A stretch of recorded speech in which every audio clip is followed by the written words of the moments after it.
get started with my math lab, you could come and we could try to figure it out on the computers back in the computer lab there. I'm not so sure that I'll be the best help. I mean, honestly, the best thing to do is to find one of your classmates who's already registered for it, ask them what they did, because about half the class has figured it out, so it must work, right? But it does cost money, I understand. Let's see here.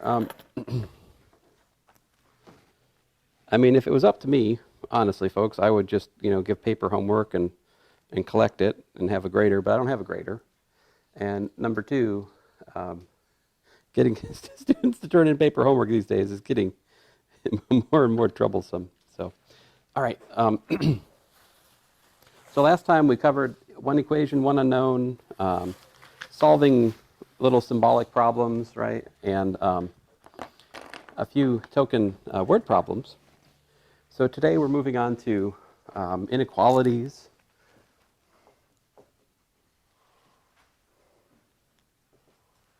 The number line. And if things go well here, absolute value. In fact, I'll talk about all these things. So, and part of this discussion, of course, will also be so-called interval notation. So these are things we'd like to talk about today and show you examples on. And so let's just get started with the number line and set notation. So if we have a number line like this, right? And if I draw A here, and if I draw B here, what can you say about A and B as real numbers? Like A is less than B, right?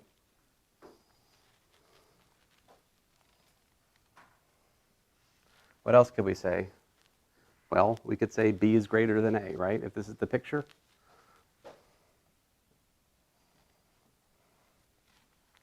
All right.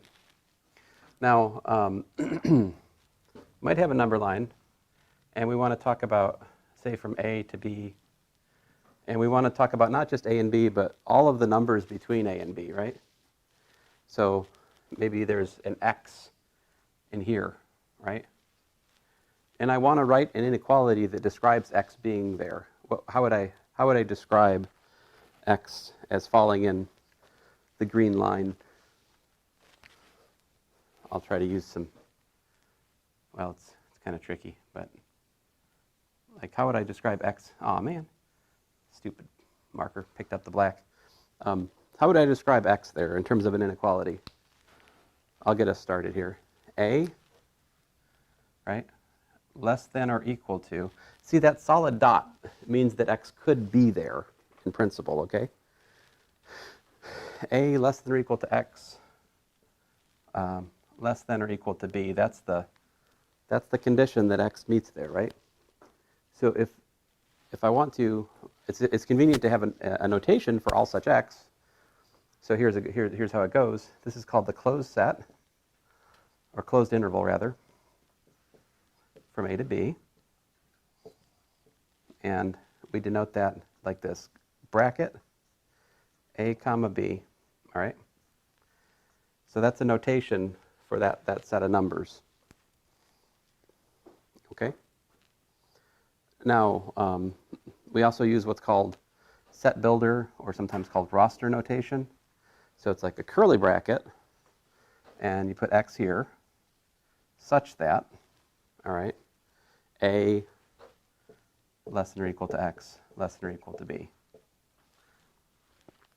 So let me just, it's important we can understand each other here, right? So I'm going to ask you sometimes for an answer on a test or a quiz or something, or your homework. We'll ask you for the answer in interval notation, right? What's interval notation? This right here is interval notation.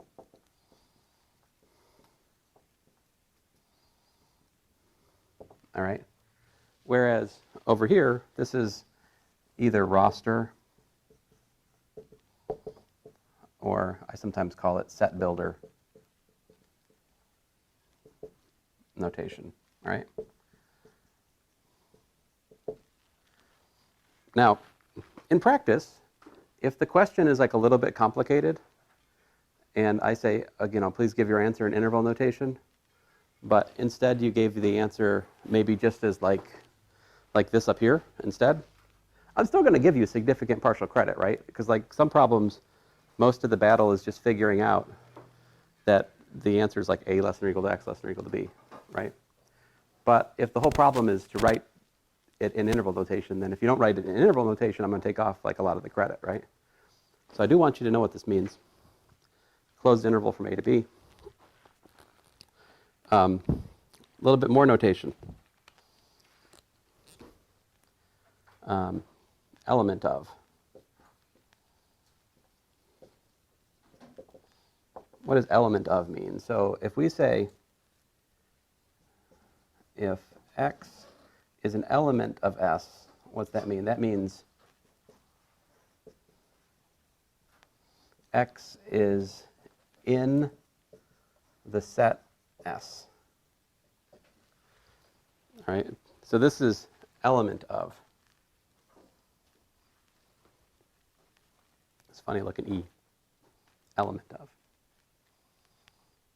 So if you say x is an element of a set, that means that it is satisfied whatever criteria makes that set what it is, So like if I say x is an element, let's try this out.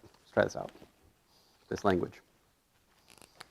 So you guys tell me, if I say x is an element of, say, minus 10 to 2, what does that mean about x? What inequality can you tell me x must satisfy? And can you draw a picture of it on the number line? I think we can do both, right? So this means that what? This means that minus 10 is less than or equal to x is less than or equal to 2. That's what that means. X is somewhere in there. If you want me to draw a picture of it, I could do that. So here's minus 10. Here's 2. Where's x? Somewhere in here, right? Who knows? Anywhere in there. It could be in there.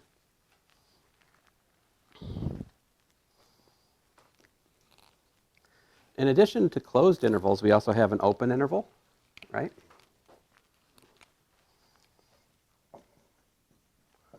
Let me show you other intervals.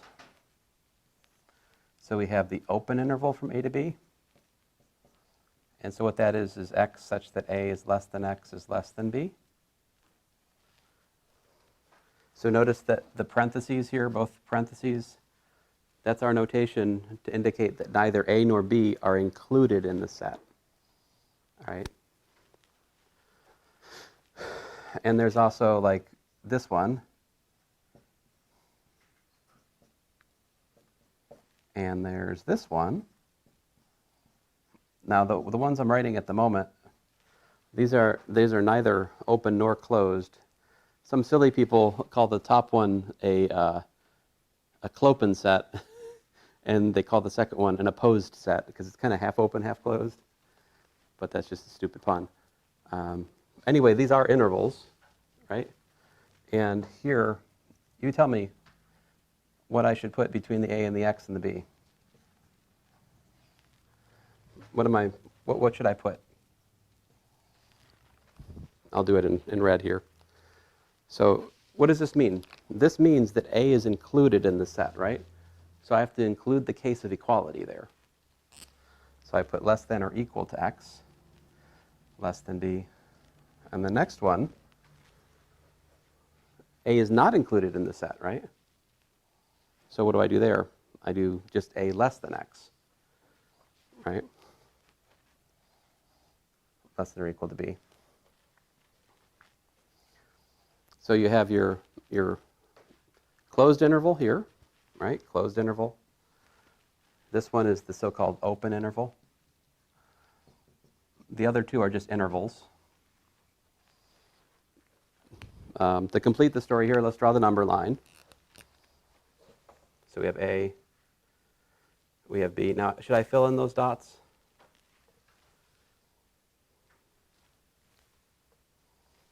I should not fill in the dots, right? So the top one, what we do is make a little circle to indicate it's not included. All right?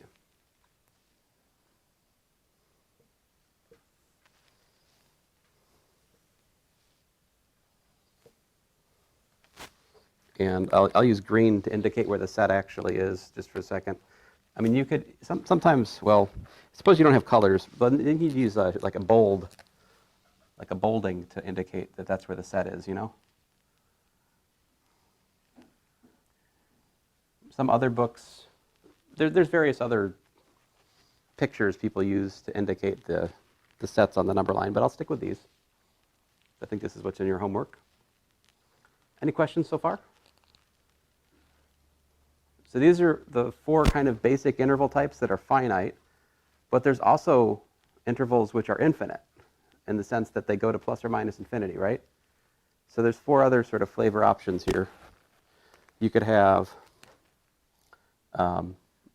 like a to infinity. You could have a not included to infinity. You could have minus infinity to a, or to, let's say, to b.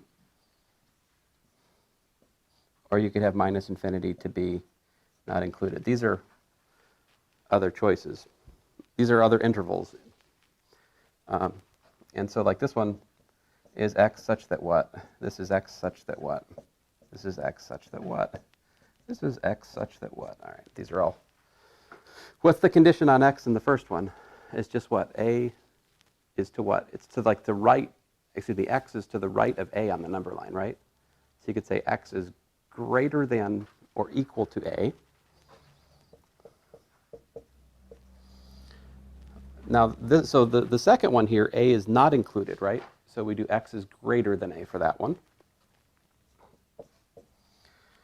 This one is x is to the left of b, so we could say x is less than or equal to b. And finally, x is less than b. So what are the corresponding pictures for these?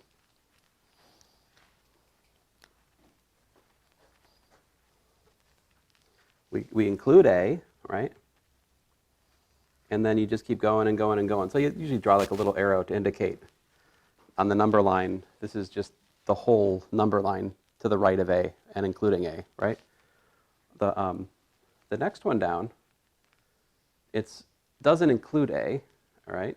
But it does include everything to the right of a. In contrast, these ones, this one includes b, right? And it includes everything to the left of b, everything less than b. And this final one down here, we don't include b, but we do include everything to the left of b.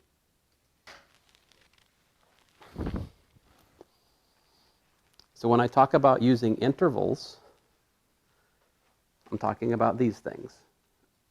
Either the open, the closed, the half open, the half closed, or these rays to plus or minus infinity, right? There's one other, well, there's really 2 other kinds of intervals to talk about. The one is very silly. I could call these silly intervals if you'd like. They're not that silly, actually. The one would just be everything. What do you say if you have the whole real line? Well, that's the whole real number system, right? So like, think of that as being just minus infinity to infinity everything. So that's x. That's a real number. There's no condition on x, right? And the other one that's also kind of silly is what if you just have a point? What if you just have one point A? That's another, technically speaking, that's an interval. So that is just the set just containing A. All right.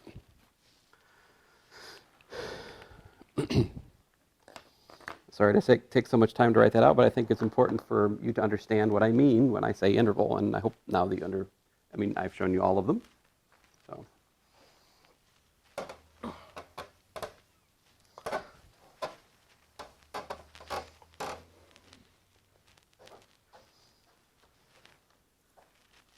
So,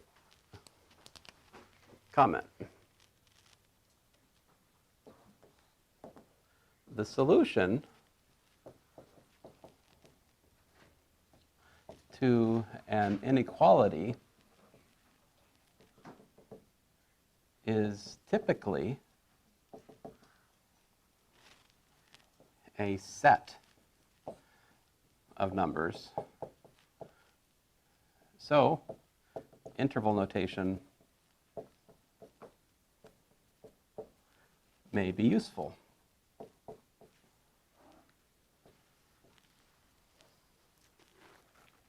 So let's look at an inequality.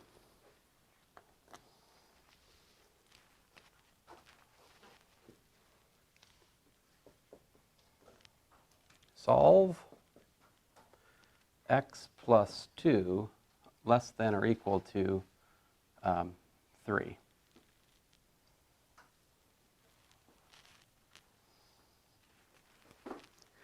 Okay, so like last class, we solved some equations, right? And what was the answer in those cases? It was like x equals to a number, right? Or we had the symbolic ones that were like, the answer was some sort of like symbolic formula. But either the answer was a number or an expression last time. So this is really, really different. Inequalities have answers which are sets, often infinite. Okay, so what do I do? So you're like, well, I don't know what to do. I haven't solved. How many of you guys have worked with these before in high school or something? And do you completely remember how to solve them? Would it be good to have a review of what's allowed? I think that would be good, right? So I'll just sidebar over here. Here's the rules. If you have a less than b and then that says a plus c is less than or equal to b plus c. So you can add numbers across an inequality, right? You can also do what? You could also subtract numbers across an inequality, right? You could do this. You could do that, right? What else can we do to an inequality? And when I say do to an inequality, I mean we're not changing the a and changing the truth of it, all right? When a variable is involved, these are steps that we can make without changing the solution set, right? So one of the things we can do is either add or subtract from both sides of the inequality. Another thing we can do is if c is greater than 0 and a is less than or equal to b, then we get that CA is less than or equal to CB, right? So we can multiply an inequality by a positive constant and maintain it, right? And likewise, you could divide the inequality by a positive constant just the same, right? A over C is less than or equal to B over C, right? We could do that. What happens, though, if C is less than 0 and we multiply the inequality by a number less than 0?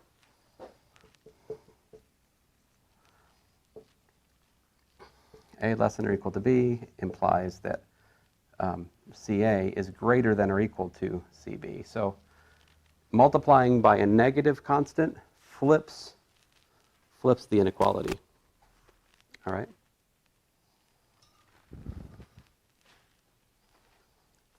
Can anybody tell me, is there anything else we can do to inequalities? There are, but these are the basic 3 things we use, pretty much. 4 things. However you want to count this. I guess we could count it 1, 2, 3, 4, 5. It's also true for division, right? A over C is greater than or equal to B over C. If you divide by a negative constant, that also flips the inequality. All of these things are also true if you replace less than or equal to with greater than or equal to, right? If you multiply a greater than or equal to statement by a negative quantity, it flips it to a less than or equal to statement. These are the moves that we can make in this game we're playing, all right? So let's play the game, yeah? So what should I do to this one? Subtract 2 from both sides, right? What's that give me? X plus 2 minus 2, 3 minus 2. So you say, give me 1. X is less than or equal to 1. Now, how many of you have been taught that that's the answer? Like you put a box around it. And I think that's not wrong. I mean, that's fine. But what you should remember is that boxing that is a shorthand for saying the solution is actually a set, right? And the more annoying way to write it, so solution set is x such that x is less than or equal to 1. So, I mean, you're like, I don't want to write that, right? Fair enough, I get it. But we could write this in terms of interval notation. How? What's the solution here in terms of interval notation? X is less than or equal to 1.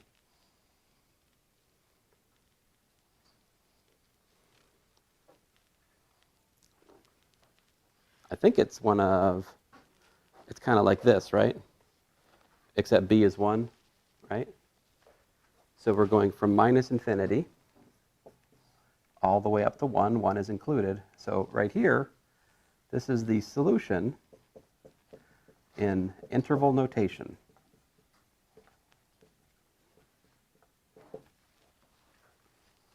Now, what if I ask you to also picture the solution using the number line? What would that look like here?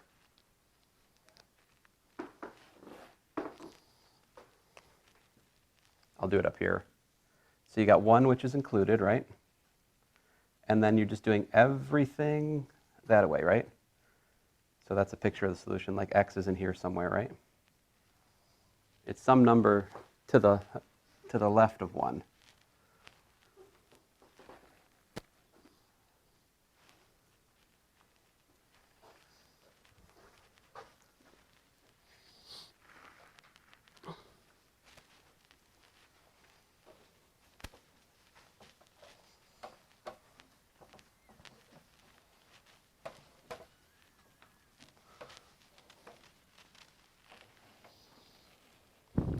Let's look at another example.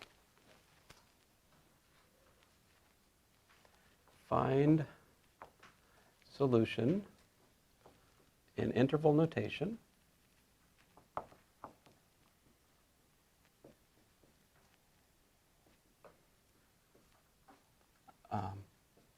and here we'll do this, like minus 3x plus 2 less than or equal to x. Yeah.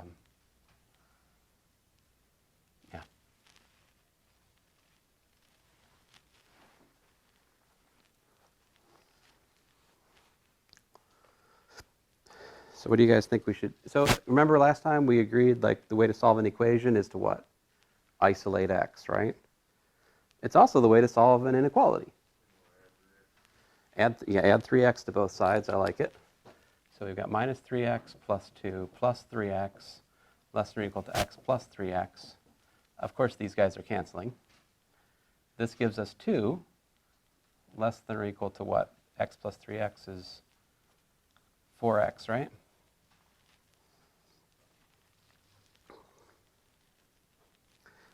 Oh, yes. I'm sorry. Yeah, good question. So she's wondering what this bizarre expression that I've written is. This is my shorthand for solution. Yeah, you guys can. It is always appropriate to interrupt my lecture and ask me about that kind of thing. It's just an abbreviation.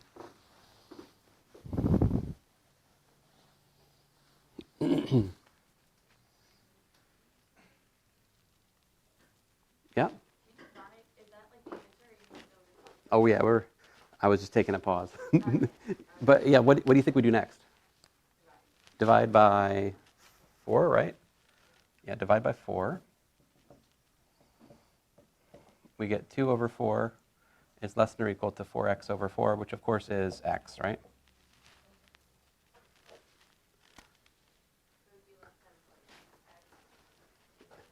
We have, yeah, 1/2, right? And how can we write that? In interval notation, what is that? if you made a picture of it on the number line, what does this look like?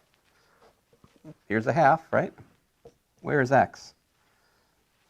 It is to the right of it, right? X is over here somewhere. So what are we looking at? We're looking at array to infinity, right? So what's the interval notation for that? 1/2 included to infinity. That is the solution here.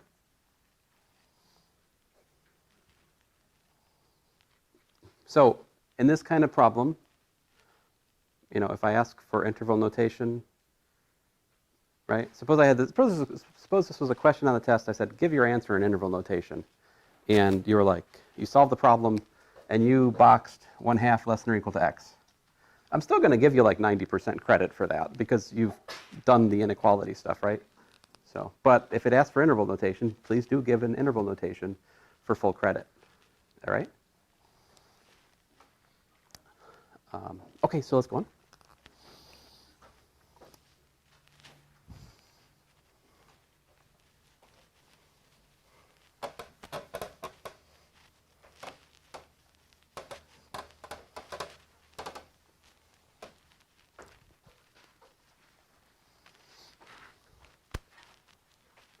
Example 4.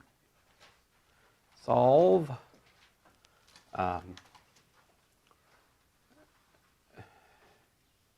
3x plus 2 less than x less than 4x minus 7 equal to. Again, we're going to want to write the solution in interval notation.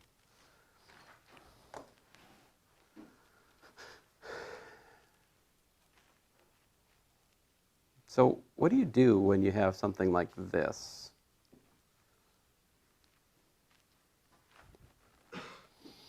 So, yeah, solve it. You say solve each side. So, right. So this means that 3x plus 2 is less than x, and x is less than or equal to 4x minus 7, right?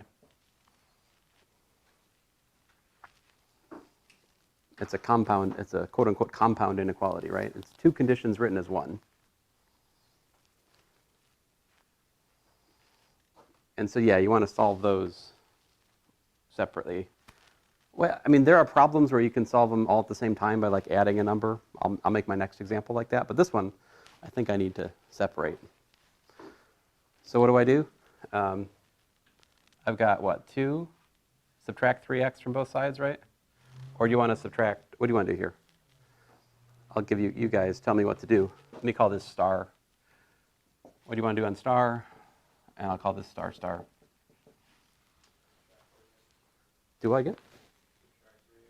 Subtract 3x from both sides? Okay, so 2 is less than x minus 3x, which gives me what? 2 is less than minus 2x. Now I'd like to divide it by minus 2, right? Now be careful. When we divide by minus 2, we have to do what? Yeah, we have to flip the inequality from less than to greater than, right? So divide by minus 2 is greater than minus 2x, like that. And what's that give me? That gives me minus 1 is greater than x. So that's about as far as I can go with star. So this, I'll just, let me put in some words here. This inequality is equivalent to star, right? But it's as simple as, it's simplified, right? We have isolated x. I've taken the star inequality and we've isolated x. That's what we did. Now we should do the same for star star and see where that takes us. What do you got here?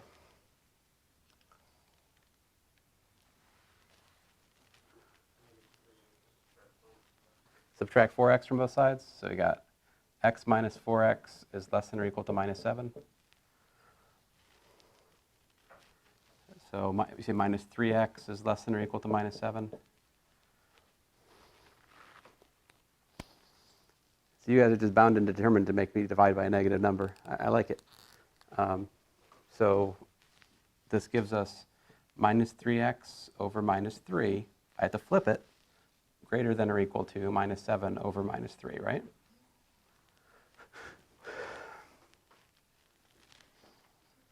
Of course, minus 3x over minus 3 is just x again. We got what? We got x greater than or equal to 7/3.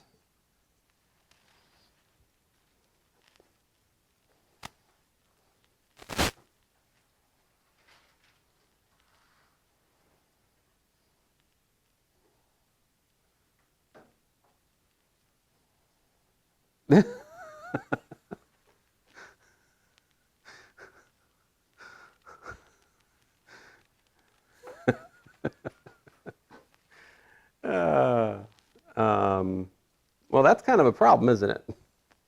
Look at that. So here we have minus 1, right?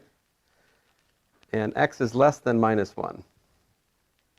So x is over here, right?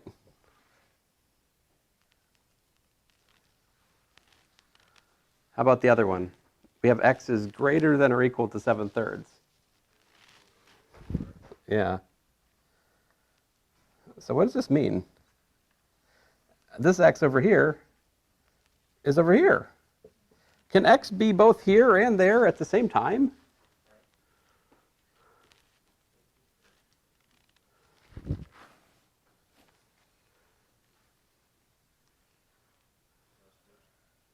There's no solution, right? That the answer here is that there is no solution. So what's the moral of the story? If you just write down a compound inequality, it may or may not be reasonable, right? Because when you write down a compound inequality, you're saying two things are true at the same time, right? And if those things are incompatible, the solution set's empty, right? I always talk about it in terms of finding a wife or a husband, right? You can add as many conditions as you like, but if you're not careful, you might have the empty set to choose from, right? Like maybe you want a mate who likes Star Trek and Star Wars. That might be a bridge too far. Right? You might have to settle for somebody who just likes Star Wars. Or maybe like Marvel and DC, but they just like DC, but you just like Marvel. I don't know. Like you can add too many constraints. I'll shut up. Anyway, sorry about this example. I was not trying to make it this complicated. This is kind of an accident, to be honest.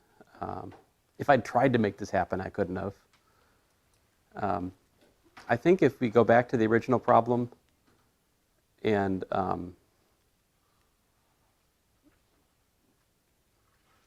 basically, if I played with this for a couple minutes, I could convert it into something like 0 is greater than or equal to 1 or something like that. This kind of problem, you could find an absurdity from manipulating the original one. Let's try for another example here. This time, let me make it a little bit better. Oh, so answer is no solution.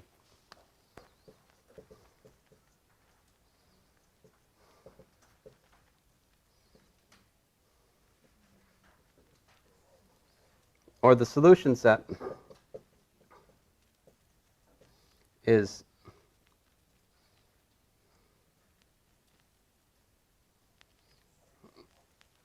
so this is symbol for the empty set, which is the set containing no elements. So the solution set here is just brackets with nothing in it. It's the empty set. You're like, mathematicians have a name for that? I'm like, yeah, they do. It's that. Now, definitely this is the case. If you write no solution in such a problem, you will get full credit. Okay. Example 5. Let's solve minus 9 less than or equal to 3x plus 2, well, plus 12, less than or equal to 24. This one's going to go better.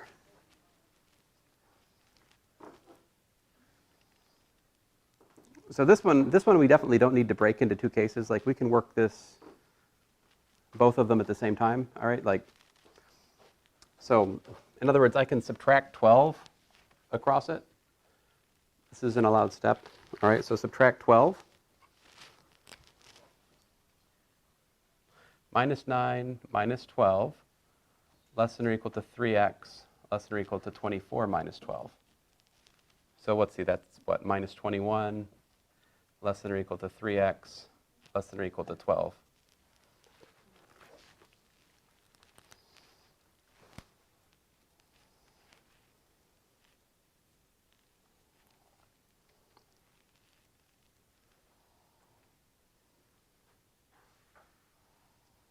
Now what do I do? Divide by 3, right? And do I change the inequalities? I mean, no, because 3 is positive, right?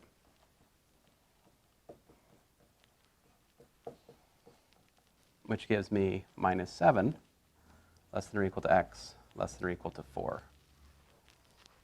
So, I mean, if I just say solve and I don't say you have to put your answer in interval notation, like that's a legit solution right there. But in interval notation, what is this? What's the answer?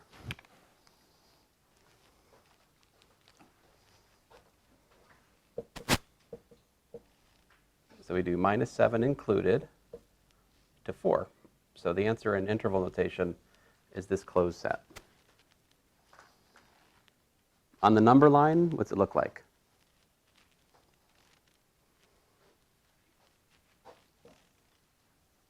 Minus 7 to 4, the numbers in between here, right?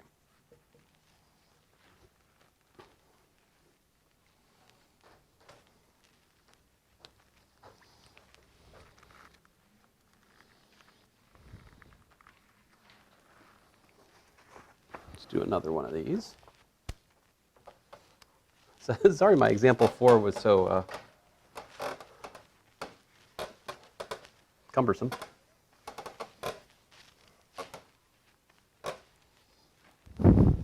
Let's see here.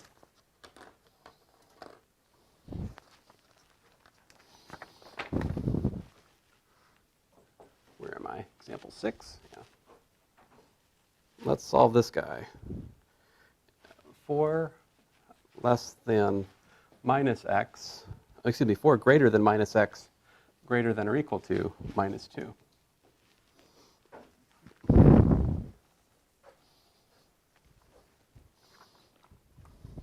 By the way, we're in section 1.5, give or take. I mean, it's section 1.5 in your book, but.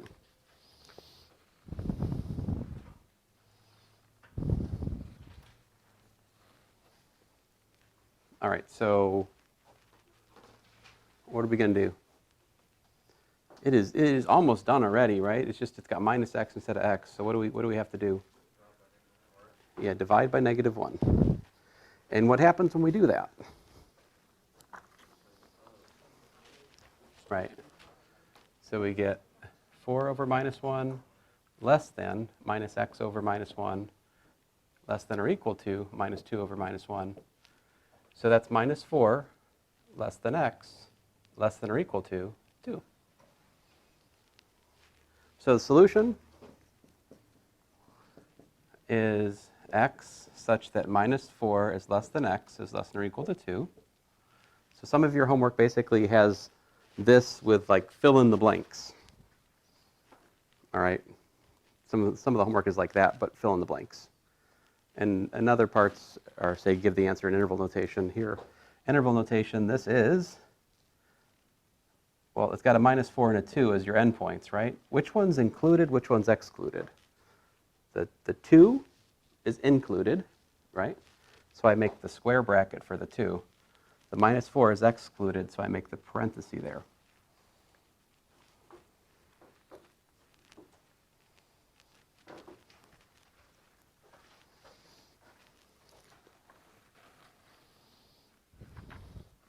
And I think there's at least one problem in the homework that ends up like my example 4, because they do have the option solution set is empty.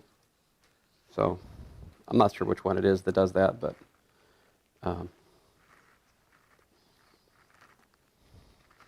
right.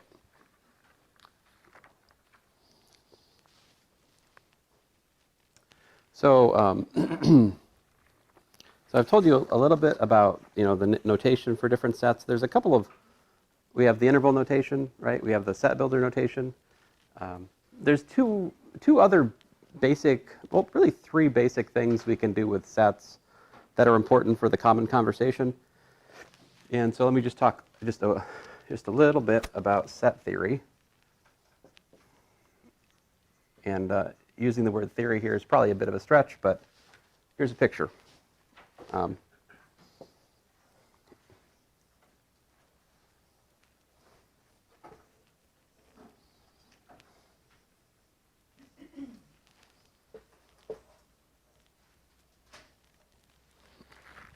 So I'm drawing the little circles to be A and B, and this last one is A, and everything, the whole box, let's say, is the set X. So that's I've been accused of that being hourglass.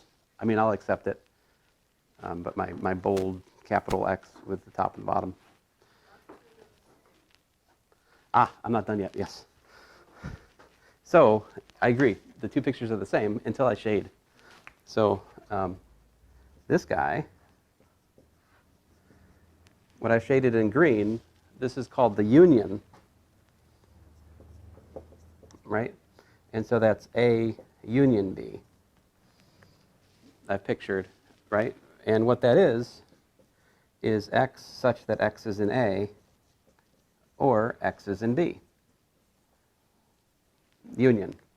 Union means the union is the collection of all points which is in one set or the other. It could be in both as well, right? Now the middle one, if we just shade where they meet, right? This guy right here, this is called intersection, right? So, I mean, intersectionality is all the rage right now, right? So A intersect B, it's when you have both things. X such that X is in A and X is in B. See, I managed to work critical race theory into my math lecture today. Intersection as in intersectionality. Are you proud of me? If you don't know what I'm talking about, more power to you. But there you go, intersection. Intersection is the set of points which are in both sets, all right? Now, intersection, of course, could be empty. It could be that the two sets have no common ground, right? Now, the third one is what I'll call complement, or let me call it set difference. Set difference, sometimes called complement. You've heard of, maybe you meet a pair of people and then people say they really go good together, they really complement one another. So what that kind of means is each person has something that the other one doesn't, like together they're more. So the complement here is X minus A, right? And so the picture for that is everything that's not in A. And X minus A is X such that X is in X, but X is not an element of A. And I guess I haven't used that symbol before, but the element with a line through it means not an element of. Not an element.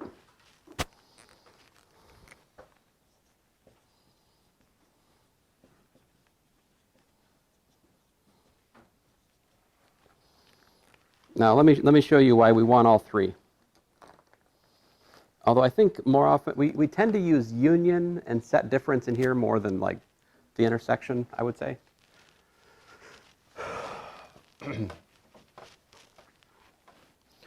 So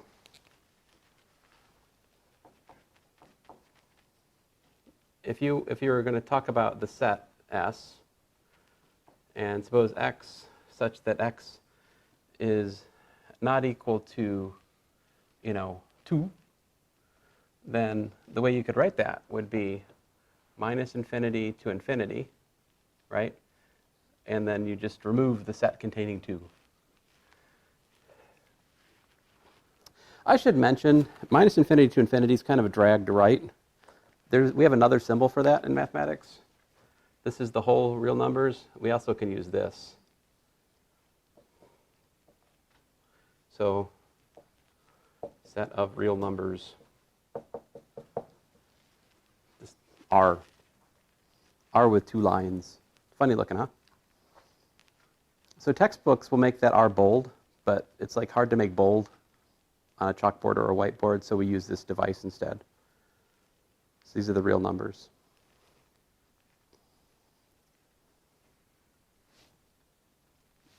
Do you guys know what rational numbers are?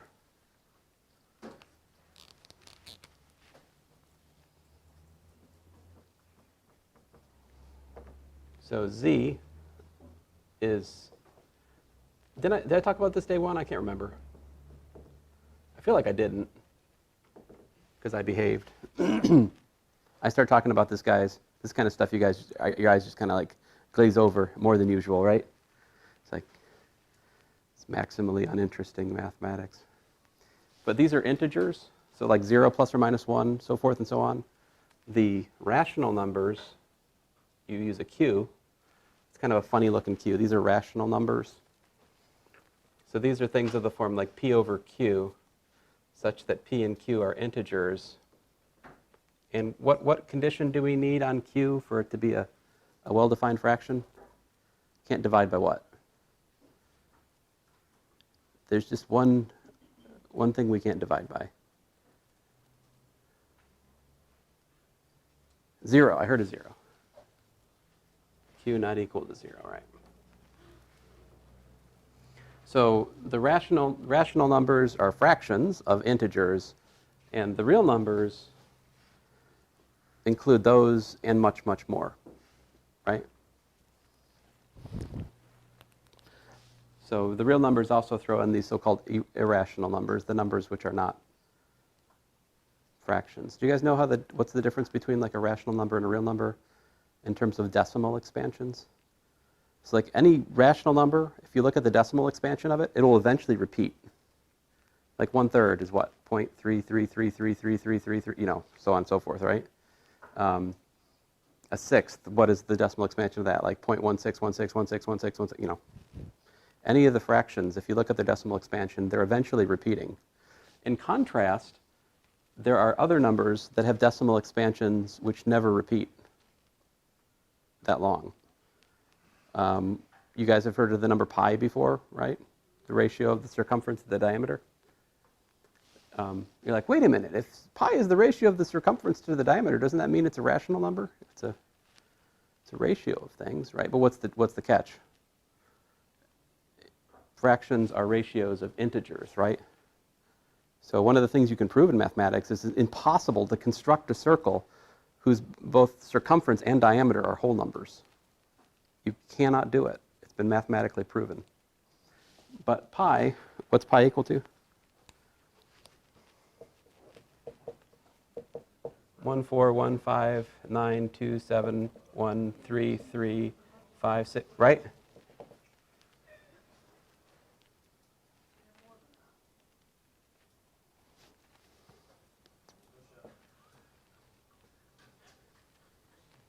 Oh, I can't remember. Is it a 3 or a 4? 4? Anybody check me on these? You shouldn't trust me on this. I always make it up past here. See, all you need to do is remember about this much as anybody remembers. And past that, you can just make up numbers. Nobody knows. You just got to say it with authority. People believe you. Right? That's just good teaching, right? No? Yeah, lying. Yeah, it's mostly lying. It was not that I was lying. I was just being dishonest. Yeah.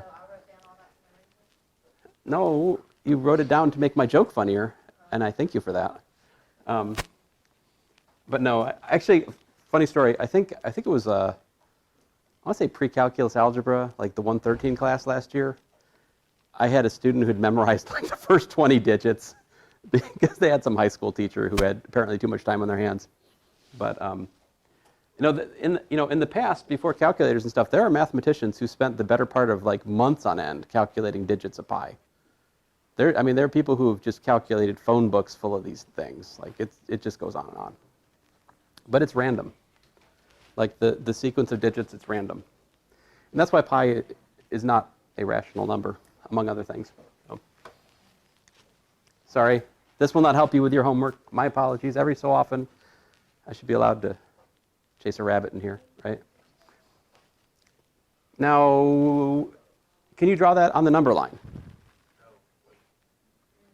Yeah, so the number line here looks like we're excluding 2, right? So you got to put a circle there at 2. And otherwise, it goes this way, and it goes that way, right? Could you tell me how to write this set S using interval notation? How about, can you write this as a union of 2 disjoint intervals?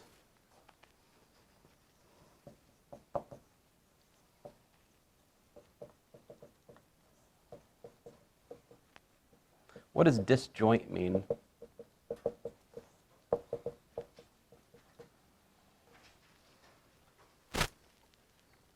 Disjoint means that the intersection of them is the empty set.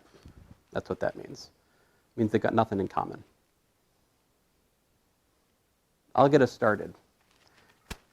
S is equal to minus infinity all the way up to 2 not included, unioned with what?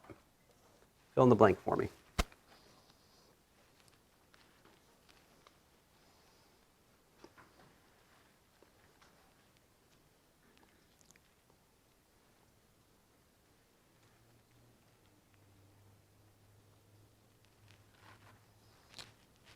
So this piece right here was this part of it.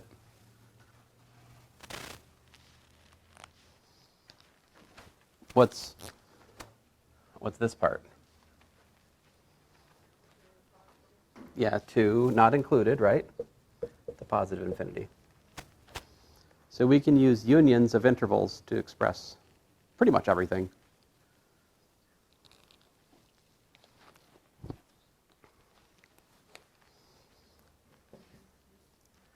Example 8. Suppose your number line looks like this.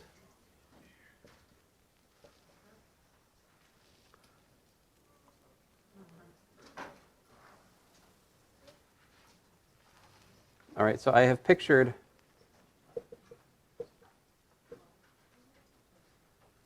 S, all right? You see where I made bold? Are we all on the same page? You guys got me? How would you write S as a union of intervals?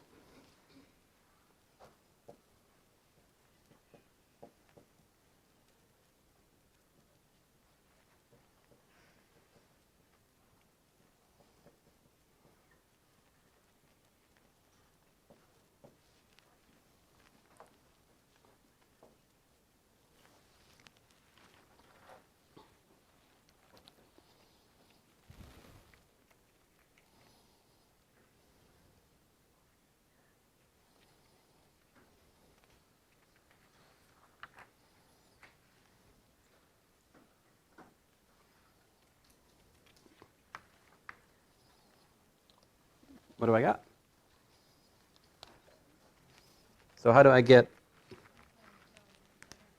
like x over here? I need what? X is an element of minus infinity to 3 included, right? So I do minus infinity to minus 3 rather, not included, and unioned with what?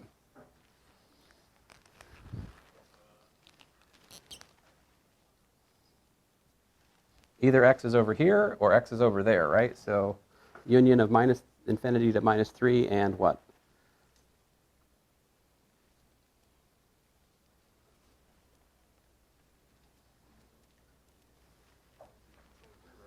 Two to 3, yeah, 2 and 3. Which ones, what do I do, square brackets or parentheses? Which one, so the parentheses on the left, right, and the square bracket? Right. So there it is. This is S. as a union of intervals, right there.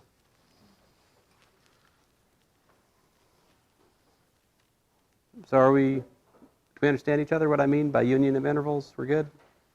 Okay.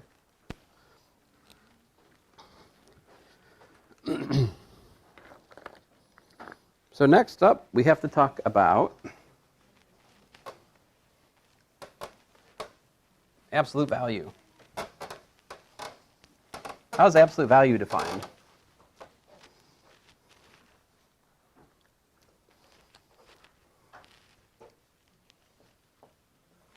This is definition. Okay, so definition, absolute value.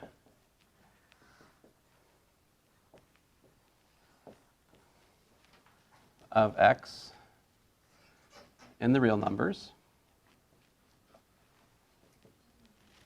We use bar x, all right, and that's equal to x if x is greater than or equal to 0, and it's equal to minus x if x is less than or equal to 0.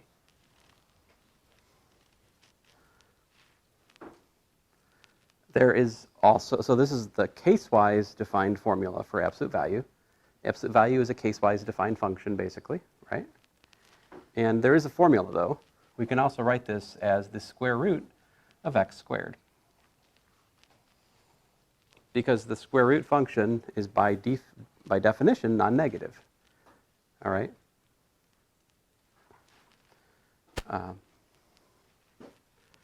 So example 8, if I have the absolute value of 3, I do what? I write 3, right?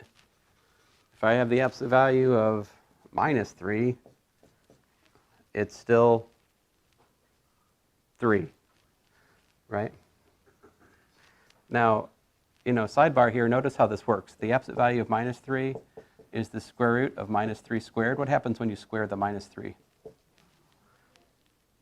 Minus 3 squared is minus 3 times minus 3, which is 9, right? So this is the square root of 9, which of course is 3. So that's how that formula works out.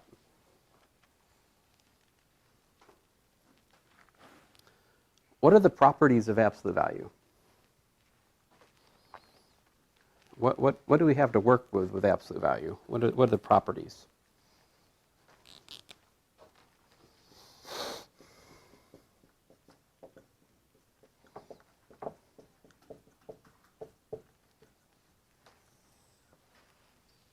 So first of all, as I've just sort of emphasized, the absolute value of x is greater than or equal to 0, right? Absolute value is non-negative.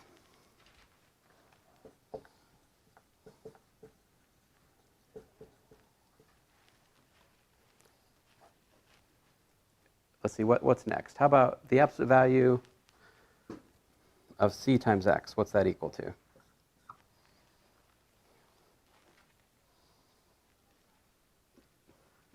Well, what it is it's equal to the absolute value of c times the absolute value of x. So the absolute value function of a product is the product of the absolute values. This is very nice. So special case, right? The absolute value of minus x, what's it equal to? The absolute value of minus 1 times x, right? Which is the absolute value of minus 1 times the absolute value of x, which is what? What's the absolute value of minus 1? It's 1 again, right?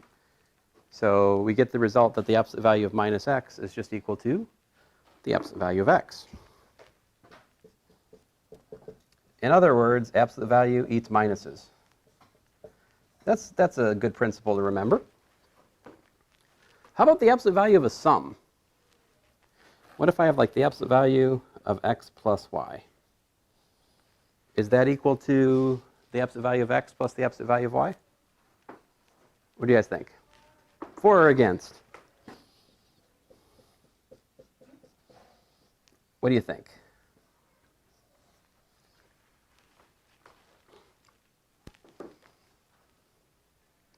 True or false?